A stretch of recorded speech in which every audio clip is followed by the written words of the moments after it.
Alright guys, this is a classic fly, just a hare's ear. This is a pretty cool fly that I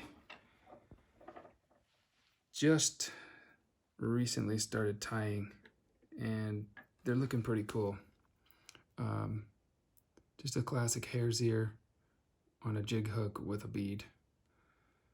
You can see that's just a brown, matte brown bead.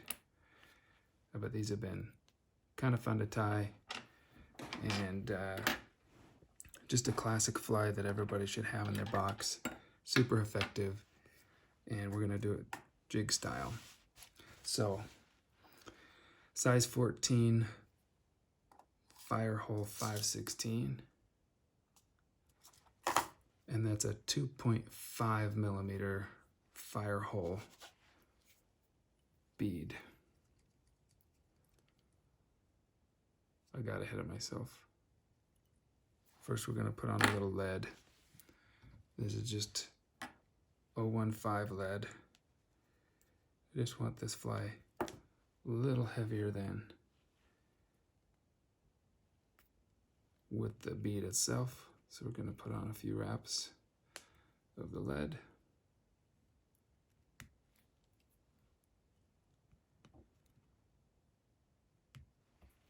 Okay. Shove that up against the bead, and let's lock it down.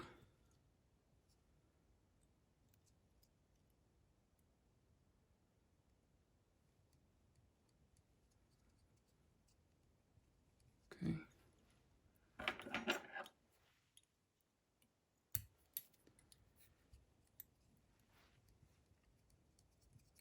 Build up a little taper, hold the lead in place.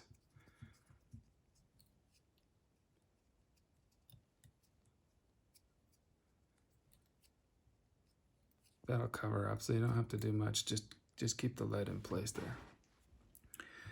All right. For the tail on this guy, I'm just using a regular old hare's mask, and I'm just gonna cut a little of these guard hairs from way down inside of it with the darker guard hairs. I'm just gonna grab a couple of those and cut it down next to the scalp, so you can see I've got a hold of the tips of the guard hairs. You can see these under fibers. You can see I've got some good guard hairs there. That's probably a little too thick for this small of a fly, so I'm gonna hold it there, pull out a little bit, try again. That's a little better. So tie that guy in. Looks about the right length for what I want.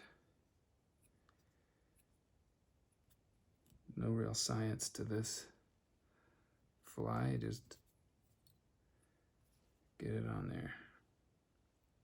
Cut off the excess.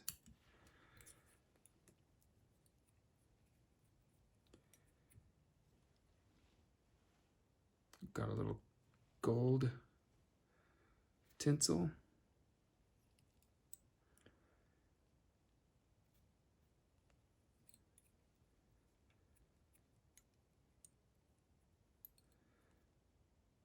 Now, Mr. Cheech over at Fly Fish Food turned me onto this tool right here, dubbing rake. This thing has been super cool to use on these hare's mask. So all I'm gonna do is get it way down there next to the, basically next to the scalp. And you can see I've got this hair kind of pulled forward down against the grain of the hair. Then all I'm gonna do is take the dubbing rake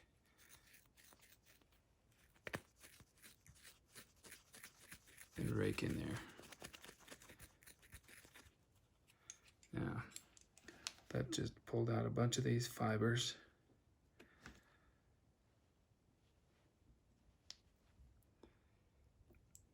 Now all I'm gonna do is dub that up.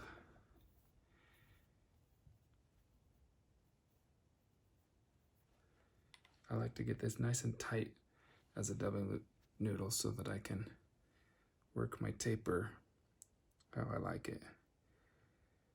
You can see that a little skinnier in the back. Work it up to a little bit of a taper.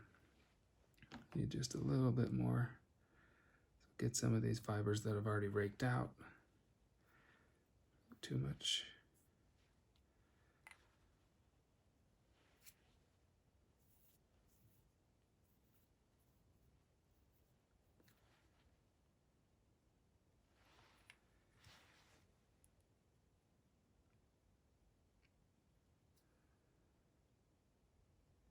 There we go. Now we're going to pull this tinsel forward, counter wrapping to hold that dubbing in place.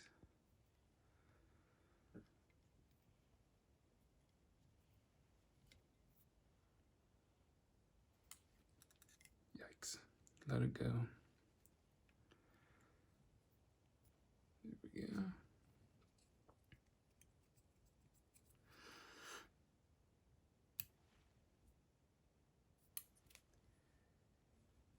Looks like some nice ribs in there. I'm going to come back a little bit so I can create a thorax.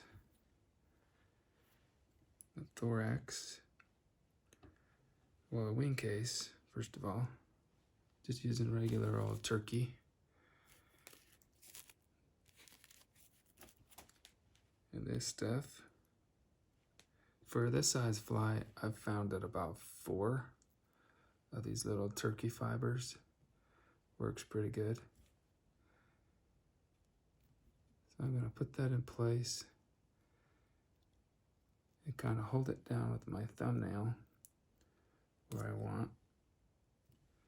That allows me to get it right in the right place.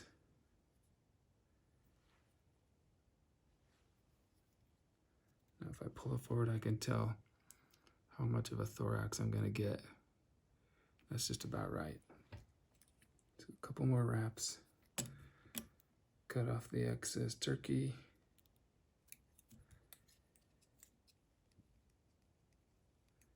Then I'm going to dub up some more of this hare's mask. Using the rake again to pull out some good buggy fibers.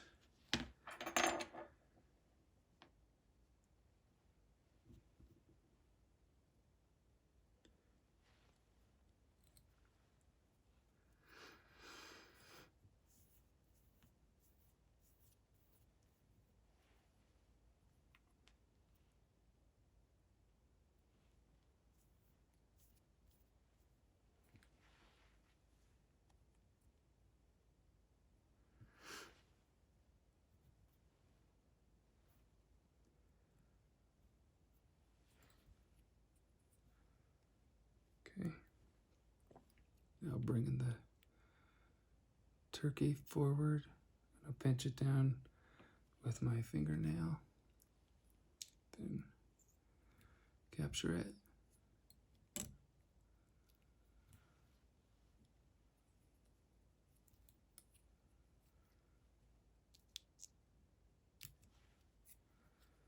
And this guy's almost done. Give this a little whip finish. I'm going to hit the wing case with just a little super glue. You could hit it with some UV resin as well, that would work.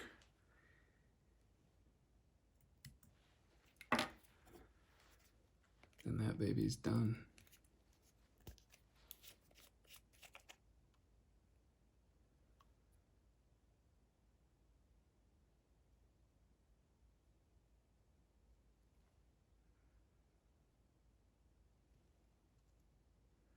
Super durable, pretty heavy, nice good jig style hare's ear.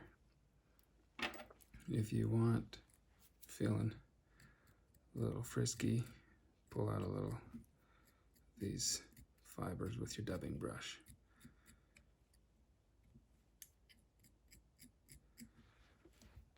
Make this guy a little leggy.